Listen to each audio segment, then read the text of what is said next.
অনুশীলনী 4.1-এর 9 থেকে 15 পর্যন্ত প্রমাণ করতে হবে। তাহলে আমরা 9 নম্বরের লেফট হ্যান্ড সাইডটা লিখে নিছি। তো এখন আমরা প্রমাণ করব যে এর উত্তর ক্যালকুলেশন করে 2 টু দি পাওয়ার n + 1 আসবে। তো এর জন্য আমাকে প্রথমে 4কে ভাঙবো। 4কে ভেঙে যদি আমি 2 পাওয়ার স্কোয়ার দিই তাহলে 4 হয়। এর পাওয়ার n -1 বাই 2 পাওয়ার n -1। তো এখন উপরে যেহেতু ঘাতের ঘাত গুণ হয় তাই ঘাতগুলোকে স্থান পরিবর্তন করানো যায়। তাহলে 2 পাওয়ার nটাকে আমি ভিতরে নিয়ে আসব এবং স্কোয়ারটাকে বাইরে দেব। আর এখানে 1-এর পাওয়ার স্কোয়ার দিলেও কিছু না, না দিলেও কিছু না, এর কোনো পরিবর্তন হবে না। তো আমি স্কোয়ারটা দিলাম সূত্র আনার জন্যে, 2 পাওয়ার n -1।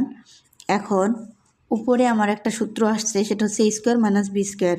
তো a স্কোয়ার মাইনাস বি স্কোয়ারের সূত্র হচ্ছে a plus B into a minus B, আর নিচে থাকবে 2 টু দি পাওয়ার n -1। এখন উপর নিচে একই জিনিস আমরা কেটে দিব। কেটে দেওয়ার পরে আমাদের শুধু থাকছে হচ্ছে 2 টু দি পাওয়ার n + 1।